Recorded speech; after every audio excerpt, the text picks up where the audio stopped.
Alam kong naririnig mo ako, kahit pilit mong ikinukubli. Sinubukan mong tumakbo, pero nandito pa rin ako. Ako ang kirot sa dibdib mo. Ako ang bigat sa bawat hininga mo. Hindi ako mawawala hanggang hindi mo tinatama ang mali. May boses na hindi natin laging naririnig sa gitna ng maingay na mundo. Isang tinig na kumakatok sa ating mga puso tuwing tayo nasa maling landas. Minsan mahina at minsan naman malakas. Pero laging nariyan para ipaalala kung ano ang tama at kung ano ang mali. Kapayapaan po at mapagpalang umaga po sa inyong lahat. Pag-usapan po natin ang temang ito kung paanong ang konsensya ay magsisilbing gabay at tutulong sa atin upang tayo po ay huwag maligaw ng landas. Tayo na po sa programang Blessed Day. Sa simula ng umaga at damhin ng pagpapala, araw ay gawing payapa na Espiritong Banal ang kasama. May matibay na pag-asa, tayo ay mga pinagpala na tanging sambin ng puso. Ama, salamat po.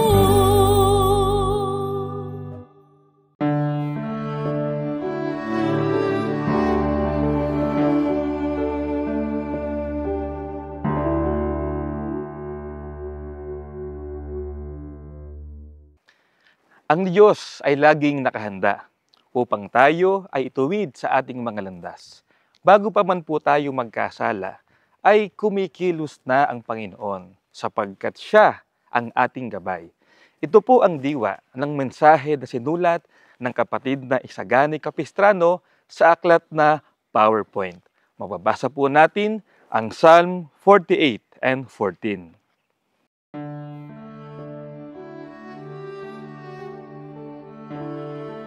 For this God is our God forever and ever. He will be our guide even unto death. Psalms chapter 48, verse 14.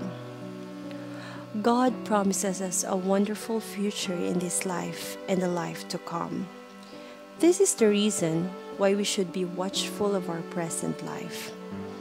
Most people live to gain pleasure in the present, even if they sacrifice the pleasures stored for them in the future. We should not conform to this thinking of the worldly, but focus our minds on the future. The prodigal son went the same way, having all the privileges, but wasting his life and resources to gain short-lived pleasures of life. The consequence was detrimental.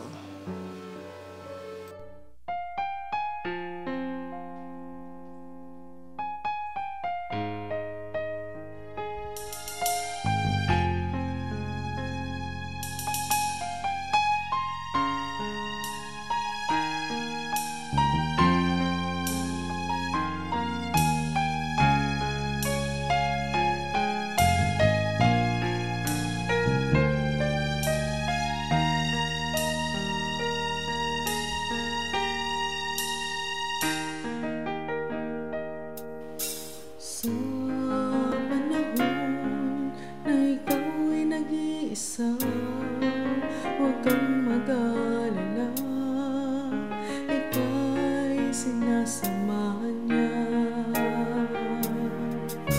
Sa panahon na nahihirapan ka, huwag kang mag-alala, ika'y aalalan niya.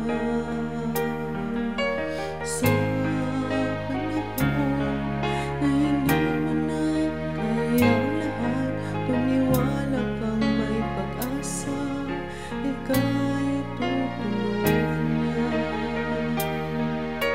Sa panahon na ikaw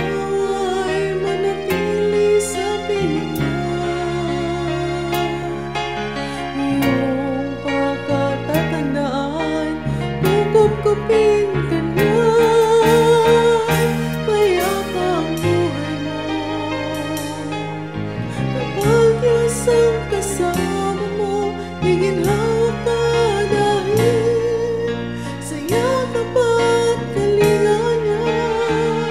Kaya pa ang buhay mo, payagan mong maghari ang Diyos sa buhay mo. Di man nanaig ang masama sa'yo, dahil siyang umapatnubay sa'yo.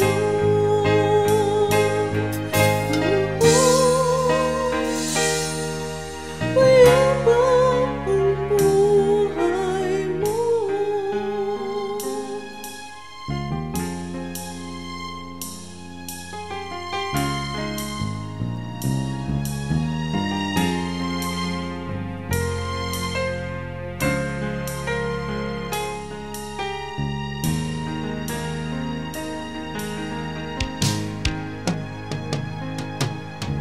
Sa panahon na ikaw ay nag-iisa, huwag kang mag-alala, ika'y sinasamahan niya. Sa panahon na nahihirapan ka, huwag kang mag-alala, ika'y aalalayan niya. Sa panahon na hindi mo na kayang lahat, tumiwala kang may pag-asa, ika'y tutulungan niya. Sa panahon na ikaw ay manatili sa piling niya, iyong pagkatatandaan, kukupin ka niya. Payapa ang buhay mo kapag Diyos ang kasama mo, giginhawa ka dahil sa yakap at kalinga niya. Payapa ang buhay mo, payagan mong maghari ang Diyos sa buhay mo. Di man nanaig ang masama sa'yo, dahil siyang umapatnubay sa'yo.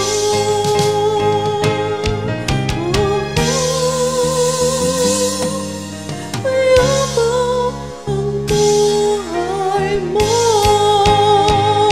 payapa ang buhay mo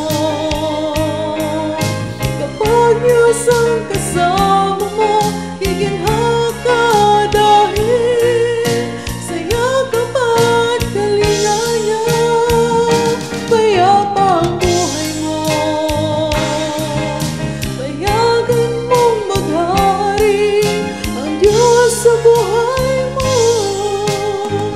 Di man nanaig ang masama sa'yo, dahil siyang umapatnubay sa'yo.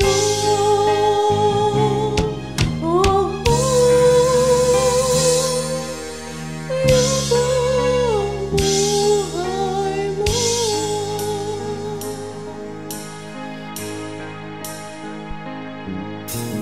Payagan mong maghari ang Diyos sa buhay mo. Mananaig ang masama sa'yo, dahil siyang umapatnubay sa'yo.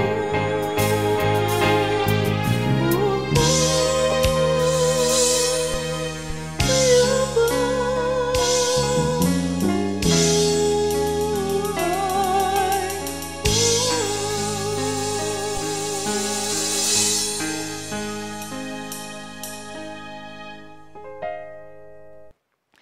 A blessed day to all. Kayo po ay kasalukuyang nanonood ng programang ipinaglilingkod ng Kabanal-Banalang Iglesia ng Diyos kay Kristo Jesus.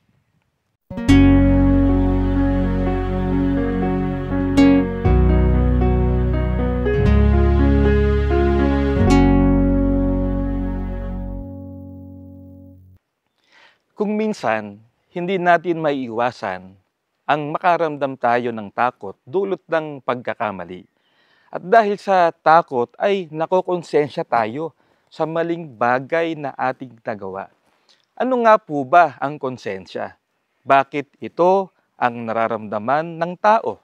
Halina po at sama-sama nating alamin ang pagtalakay ng Elder Jem sa paksang Ako ang iyong konsensya. Dito lamang sa segment na Gabay ng Pamilyang Kristiyano.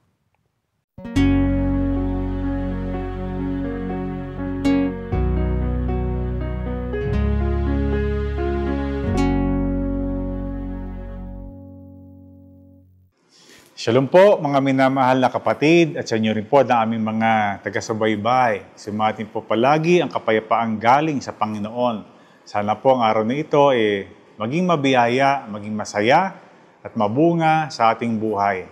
Ang tatalakayin po natin sa araw na ito ay aking pong pinamagatang Ako ang iyong konsyensya, Part 2. Kasi kung kayo po regular na nakikinig, matagal na pong panahon, meron na po tayong na-discuss na ganito ang pamagat. Ako ang iyong konsyensya. At doon po, tinalakay natin yung kahalagahan ng pagkakaroon ng malinis na konsensya. Clean conscience, di po ba? At yung kahalagahan ng pagsunod sa dikta ng ating konsyensya. Kasi napakamahalaga po noon. Ano ba yung konsensya? Pag-aaralan po natin yan sa tulong at awa ng ating Panginoon. At syempre, tatalakayin po natin yung importance of experiencing guilt because of our conscience. Yung kahalagahan na maka-experience po tayo ng guilt. Yung talagang pagkalungkot, pag-alaala, pagka nakukonsensya po tayo. Kasi napakahirap po sa tao na hindi na nakukonsensya. Di po ba? Nakagawa ka ng pagkakamali, kay nagsinungaling, naging immoral ka, hindi ka makukonsensya. Napakasamang kalagayan po yun. Bakit? Kasi mari po niyang maulit-uli. Maulit-ulitin niya po yun sapagkat hindi na siya nagkakaroon ng guilt sa paggawa ng mga mali. So mga kapatid, ano bang sinasabi ng banal na kasulatan tungkol sa conscience? Sangguniin po natin ang nakasulat sa Romans chapter 2, verse 15. They show that the work of the law is written on their hearts, their consciences also bearing witness, and their thoughts sometimes accusing them, and sometimes even defending them, confirming or condemning actions based on the moral law within. Kung ating pong intindihing mabuti, meron po talagang konsyensyang sinasabi sa Bible. At yung ekang konsyensyang ito yung nag-a-accuse po sa atin kapag may ginawa tayong mali. Sometimes, yung konsensyang ito nagde-depend po sa atin kung tama ba o mali ang ating ginagawa. At yung pong konsensyang ito ang nagko-condemn po sa atin pag mali ang ating ginagawa. So, ibig sabihin po, yung ating conscience, it is the law within ourselves. Yan po ang utos o ang mabuti na bagay na nasa sa puso nating mga tao na ibinigay ng ating Panginoon. Sa ibang mga salita po, yung pong conscience o yung pong konsyensya, it serves as an internal judge or internal witness guiding our actions and thoughts. So para po siyang hukom o witness na nasa sa loob natin, sa loob ng ating pagkatao na ginaguide po ang mga ating actions at yung ating mga iniisip. Di po ba? Yun po yun. Kasi pag may malinis tayong konsyensya, malamang lagi po tayong gagawa ng mga kabutihan, ng mga kabanalan. Pagka madumi ang ating konsyensya, parang madali na po sa ating gumawa ng hindi tama at hindi mabuti. So mahalaga po yung prodding, yung pagkalabit ng konsyensya natin, ating igalang. Pag tayo nakukonsensya, meron tayong guilt sa isang bagay na ating ginawa, tayo po'y tumigil, tayo po'y mag-isip, anong dapat kong gawin, anong dapat kong itama upang yung guilt ay mawala sa aking pagkatao. Sabi nga, konsensya, the conscience prompts feelings of guilt or justification. So, mahalaga po na talagang Anumang ating iniisip, anumang sinasalita at ginagawa, ma-justify po yan ng ating pagkataong loob, ng ating konsensya. Because sabi nga po sa talata, the law of God is written on people's hearts, guiding their thoughts and actions. So alam niyo po, inherent po talaga sa tao, ibig sabihin, natural o kalikasan po sa tao, na talagang yung kabutihan, yung kalooban ng Diyos, ay nasa sa kanilang mga inner selves. Kaya mapapansin naman po natin talaga yan eh. May mga tao po kahit hindi po relihiyoso, kahit hindi po natin kapananampalataya, they are guided by their conscience. Kahit po yung mga nasa mga kamundukan eh. Kahit po walang sinasambang Hesukristo, na Panginoong Hesukristo, alam po nila kung ano yung tama at mabuti, sapagkat ang tao po ay natural na nilikha ng Panginoon, inherent po sa Kanya, na meron siyang konsyensya at alam niya ang right from wrong. So yun po ang kahalagahan ng ating pagiging tao. Inherent in man to have someone or something to worship. Diba? Totoo po yan. Kahit tingnan niyo po, kahit po yung mga tribo, meron po silang mga anito kasi inherent po sa kanila na there should be someone to worship. Alam nila may greater power, o pwede sabing greatest power na lumikha ng buwan, ng araw, ng kapaligiran na dapat na sambahin. So kung inherent po sa tao that there should be someone to worship, inherent din po, kanaturalan din po sa tao, kalikasan din yung kanyang pagkakaroon ng konsensya. It is the voice of God in their soul. Yun po yung boses, tinig ng Diyos sa ating mga kaluluwa. Sa ibang mga salita, yung conscience po, it is an inner feeling or voice viewed as acting as a guide to the rightness or wrongness of our behavior. So yan po mag-guide sa atin kung tama o mali ang ating ginagawa. Sabi nga po, yun daw pong conscience is parang sundial. Ano ba yung sundial? Kasi po yung sundial, it is an instrument showing the right time by the shadow of a pointer cast by the sun to a plate marked with the hours of the day. So para pong yung sundial, para pong relo yan, na meron pong mga numero kung ano po ang oras na sa isang araw. At po yung sundial, tinapat mo sa araw, yung pong malilikha na anino doon po sa pointer, ituturo po yung tamang oras. So ayon po sa ating narinig kanina, yung conscience ay parang sundial. Conscience is like a sundial. When the truth of God shines on it, it points the right way. Kung paano po na yung sundial, pagka naarawan at lumikha ng shadow at pinopoint yung tamang oras, ganyan din po ang ating konsensya. Pagka po yung katotohanan ng Panginoon nagsashine sa ating conscience, it will point to the right way. Gagawin po natin kung anong tama, kung ano po ang mabuti. At alam niyo po mga kapatid, napakahalaga talaga ng konsensya. A guilty conscience never feels secure. Totoo po yun. Pag alam natin nakagawa tayo ng kasalanan, guilty tayo, magiging suspicious tayo. Diba? It will always haunt us. Magiging insecure tayo kasi alam natin sooner or later may makakadiskubre ng ginawa po nating masama. Kasi alam natin makapagtago man tayo sa tao, sa ating kapwa, ang Diyos ay hindi natin mapagtataguan. Lagi po tayong makukonsensya. Lagi po tayong hahanapin, sisingilin ng ating konsensya. A guilty conscience is a powerful and often uncomfortable. Tandaan po natin yan, napaka-powerful ng guilty conscience as sometimes and often, madalas, ito po ay uncomfortable.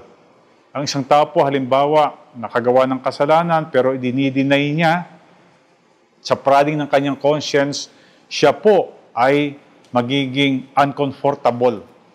Kung malinis o okay pa konsensya niya. Kasi may mga tao talagang ganun eh, wala nang konsensya. Kahit makagawa ng maraming kasalanan, kahit dinideny niya, masaya pa rin ang pagpapatuloy, hindi nagiging uncomfortable. Alam niyo po, pagka ganun ng tao, kaawa-awa ang gayong tao. Hindi na nakukonsensya sa mali na kanyang ginagawa at nagiging comfortable na siya sa kanyang maling ginawa na kanyang idinideny, kahit alam niyang mabibisto yan ng tao sa takdang panahon, sapagkat ang Panginoon, hindi po natin mapaglalalangan, hindi po natin pwedeng mapaglihiman. So mga kapatid, sabi nga, conscience is the dog that cannot bite but never stops barking. Hindi ka maaaring, para ikang aso yan na laging hindi kumakagat pero laging tumatahol. Ibig lang sabihin talagang magiging uncomfortable po tayo. Magkakaroon tayo ng guilt sa ating kalooban pagka tayo po ay umiiral na yung kabutihang dulot ng ating konsensya.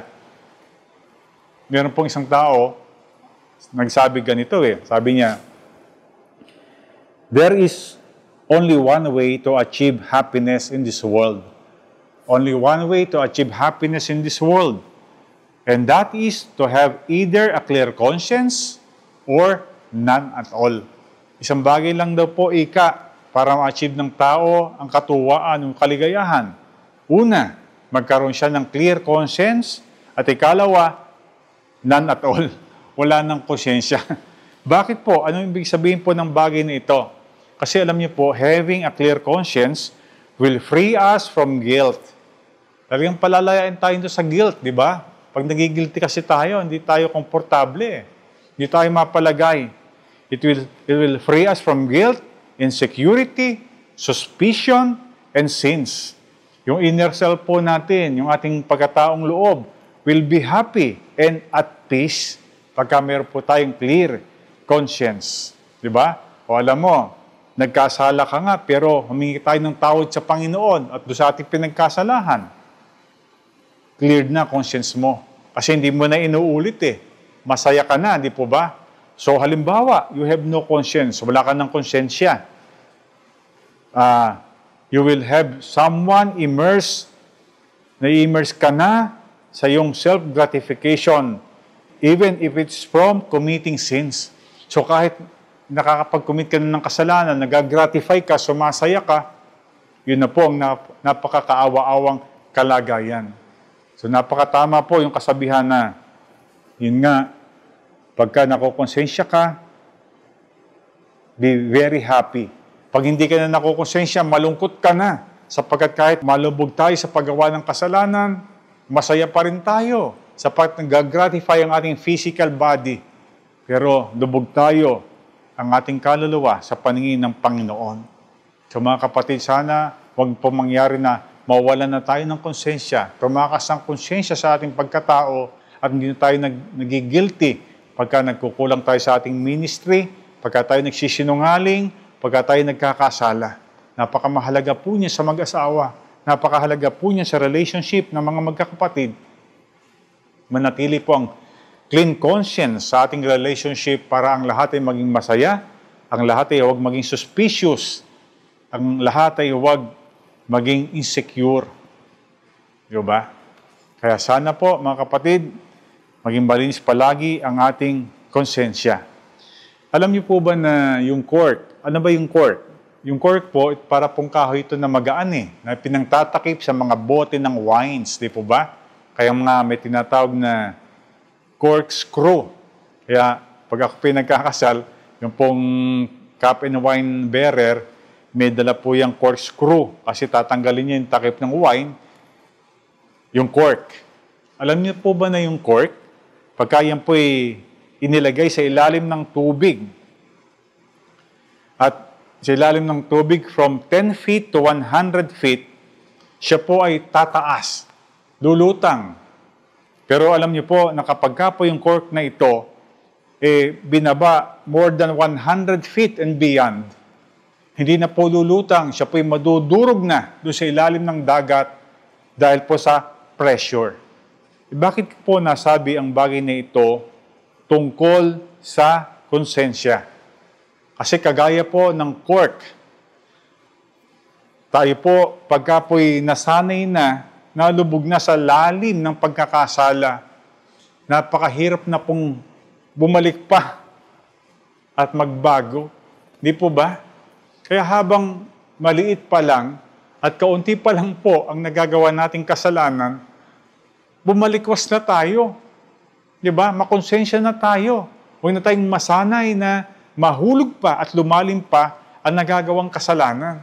O halimbawa, sa mag-asawa lang, di po ba? Meron kang mga maliliit na inililihim sa asawa mo. Di ka nakukonsensya. Ang mangyayari niyan, meron ka ng malalaking bagay na ililihim sa iyong asawa. Halimbawa, sa isang anak din, ganyan din po eh.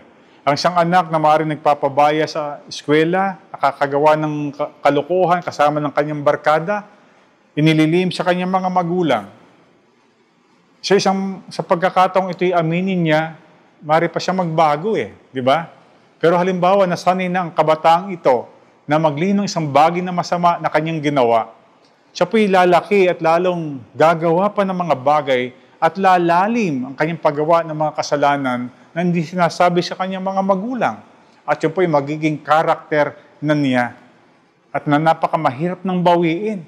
Kagaya po ng cork na hindi na aakyat na muli, sa halip sa sobrang lalim ng pagkakabaon, madudurog na yung cork na ito, madudurog na ang pagkatao ng tao po na hindi nakukonsensya. Kaya mga kapatid, sabi nga po, kahit nung una pong tinalakay natin yung segment na Ako Unang Konsensya, Part 1, sinasabi po doon na, be very happy when our conscience bothers us. And be very concerned and lonely if it is not. Maging masaya po tayo pagka nababother tayo ng ating konsensya. Ibig sabihin, nakakaranas tayo ng guilty feelings pagka tayo nagkakamali sa ating asawa, sa ating mga anak, nagkukulang sa ating ministeryo, nakakagawa ng kasalanan. At maging malungkot tayo pagka hindi na po tayo nababahala na gumawa ng masama. Kaya, be very happy pag nakukonsensya at maging malungkot pag hindi na nakukonsensya. At sana huwag po tayong dumating sa ganong kalagayan, mga minamahal na kapatid. So tayo po'y tinuturuan sa mga magulang, sa mga anak, at sa sino man pong tao, sa sino man pong Kristiyano, pahalagan po natin yung proddings, yung dinidikta ng ating konsensya, lalo na kung konsensyang yaan ay natuto sa mga kalooban ng ating Panginoon. Lagi po niya tayong ituturo sa tamang landas, sa mga dapat nating sabihin, dapat nating gawin, at dapat nating mga desisyon. Pagka po nagkagayon, tayo po ay napapabuti. Alam niyo po, bago po tapusin, meron pong isang kwento. Meron pong isang pastor, na siyempre, pastor yan, dapat nakukonsensya, di po ba? Ang problema, meron po kasi magkapatid na, yung magkapatid na ito, parehong lalaki, tumanda na, walang ginawa, kundi sila po yung mga kriminal. Sila po naging irresponsible na mga husbands. Sila po nakakagawa ng mga masamang mga bagay. Kilala po sila sa pagiging corrupt, sa pagiging masama, pagiging violent ng mga tao. So, nangyari po, doon sa bayan na yaon, na kinabibilangan nila, namatay yung kanyang kapatid. Bagaman yung magkapatid na ito ay masama, naka-acquire po sila ng kayamanan. So, sabi po nung kapatid na nananatiling buhay, sabi niya, kinausap yung pastor kasi kahit masama naman, sineservisan po sa bayan na yun eh. Talaga nagkakaroon sila ng necrological service. Sabi nung lalaking naiwan, pastor, gusto ko, sana sabihin mo, saint o santo yung kapatid ko. Sabi niya. Naku, natigilan ngayon yung pastor. Napakahirap sabihin yan. Hindi ko makakonsensyang sabihin yan. Kilala naman nila, masama kapatid mo eh. Pastor, ganito, bibigyan kita ng $50,000. Sabihin mo lang na santo yung kapatid ko. Medyo napatigil yung pastor kasi malaking halaga yun. Pero yun, $50,000, mapupunta sa congregation nila. Sige, ganito, sabi ng pastor, antayin mo, tatawagan kita kung anong magiging pasya ko.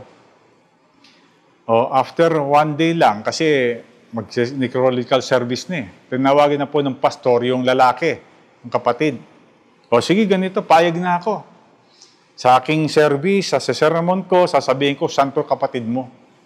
Basta bibigyan yung 50,000 na, kailangan kasi namin sa congregation, marami kaming ipapagawa. Kaya ang nangyari ganito po, sabi ng pastor na nakukonsensya, sabi niya, sa funeral, sabi niya, ang taong ito, lasenggo.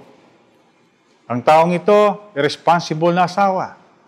Ang taong ito, isang kriminal. But, compared sa kanyang brother, he was a saint. So, nasabi pa rin po ng pastor yung pagiging santo ng lalaking namatay. Sapagkat compared sa kanyang brother na mas masama, he was a saint. Yun po naman kwentong pampasaya lang po sa inyo ng mga nakikinig. So mga kapatid, gaya ng pastor, ayaw niya makonsensya na magsalita ng isang bagay na hindi totoo. So nag-isip po siya para hindi siya konsensyahin ng kanyang kalooban, nagawa pa rin niya yung dapat na gawin, na hindi siya nagkasala, di po ba? So alam niyo mga kapatid, mahalaga din po magkaroon tayo ng ganong kalooban. Huwag natin pabayaan na tayo po gumawa ng isang bagay na mako-compromise yung ating pananampalataya, yung ating mga paniniwala, yung mga instructions sa atin ng ating Panginoon. Taguyod po natin yung integrity, Christian integrity, upang ang tunay na happiness mapa sa atin. Kasi alam nyo, yung happiness po, it is a byproduct of right decisions or right choices, di po ba? At yun namang right choices po natin, yan po yung bunga o resulta ng God's wisdom na ating pong napapakinggan sa ating Panginoon. Kaya napakamahalaga po na sa kabuhayan, i-apply natin ang wisdom ng Panginoon upang magkaroon tayo ng mga tamang desisyon, lalo na kung pinoprod tayo ng ating konsensya na gawin kung anong tama at mabuti. At pagka po gayon, ang tunay na kapayapaan, yung joyfulness at kapayapaan, isa sa ating mga buhay. Yan po mga kapatid, ang ating kabanal-banalang pananampalataya. Let us always rejoice. Lagi po tayong maging masaya sapagkat naglagay ang Diyos ng konsensya sa ating pagkatao upang laging maging matuwid at tama ang ating gagawin. At meron pong magja-judge at magwi-witness pag gumagawa tayo ng mali. At lagi po tayong maging mapanalanginin. Dumalangin tayo na palagi nating igalang at sundin ang ibinubulong ng ating konsensya. At tayo po yung maging mapagpasalamat sa Panginoon sapagkat lagi po siyang nandyan upang linisin ang ating konsensya. Upang tayo po yung makonsensya. Upang kung magkagayon, sikapin natin magawa palagi kung noong tama at mabuti. Pagpala po sa atin ang mga bagay nito, mga minamahal na kapatid, magmula ngayon at magpakilanman. Naway naging malaking tulong po sa atin ang mga napakinggan po nating pagtuturo. Nawa ay hindi lamang tayo basta na-inform, kundi tayo po ay na-transform patungo sa pagiging kalarawan ng ating Diyos. At bago po ang ating pagtatapos, payagan po ninyo na kayo po ay aming ipanalangin. At sama-sama po nating ipanalangin sa Diyos ang patuloy na paggabay niya sa atin at pag-iingat saan man tayo pumaroon. Tayo po ay manalangin. Aba, Panginoon naming Diyos, Ikaw po na pinakamakapangyarihan sa lahat. Panginoon, kami po ay nagpapasalamat sa iyo sa isang pagpapala na kaloob sa amin sa araw na ito. Dahil pinagkaloob mo po sa amin ang pagkakataon upang patuloy po naming maranasan ang iyong kabutihan, ang iyong kagandahang loob at ang iyong mga pagpapala sa araw na ito. Panginoon, dahil dito lumalapit kami bago po namin ganap na isakatuparan o gawin ang amin pong mga takda sa araw na ito, gaya po ng aming mga pagtatrabaho, mga pag-aaral at mga gawain sa araw na ito. Tulungan mo po sana kami at patubayan mo po kami na palagi po ay maging kasang-ayon lamang sa iyong kalooban ang lahat ng amin pong mga gagawin. At gaya po ng iyong itinuro sa amin sa umagang ito, ang iyong pong mga kalooban, ang iyong mga aral, ang iyong mga katuwiran, ito po nawa ang maging palagi ang gabay namin upang makapagbantay po kami sa amin pong mga sarili. Sa ganito ay makaiwas po kami sa anumang ikapagkakasala. Naingatan po namin ang aming kalooban, ang aming isip, ang aming mga paggawa. upang kami po ay patuloy na maging karapat-dapat sa iyong banal na harapan. Panginoon, pagpalain mo po sana ang mga kapatid naming mag-aaral at magtatrabaho sa araw na ito. Saan man kami pumunta, ano man po ang aming gawin, nawa ang iyong pag-iingat at ang iyong pamamatnubay nawa ang patuloy po naming maranasan. At naway maghari sa amin sa buong araw na ito ang iyong banal na kapayapaan, ang iyong banal na kalooban. Ang lahat po ng ito ay magalang po naming hinihiling sa iyo at dinadalangin sa pangalan mo pong Kristo Jesus, ikaw po na aming tagapagligtas. Amen. Maraming salamat po sa inyong pagtangkilik sa palatuntunang ito ng Kabanal-Banalang Iglesia ng Diyos kay Kristo Jesus. Kung nais po ninyong mapanood ang iba pa naming programa, mag-subscribe sa ating YouTube channel na The Most Holy Church at bisitahin ang aming Facebook fanpage na MHC Media. Upang lubos po ninyong makilala ang Kabanal-Banalang Iglesia ng Diyos kay Kristo Jesus, bisitahin ang ating official website na www.mostholychurch.com. Para naman po sa inyong katanungan, prayer request o libreng Bible study sa inyong tahanan, i-post lamang ang kahilingan sa comment section ng programang ito. Maaari din po kayong tumawag o mag-text sa mga sumusunod na numero. Sa Smart o Talk and Text, 0909-555-5009. Sa Globe o TM, 0926-383-0454. Sa Dito SIM,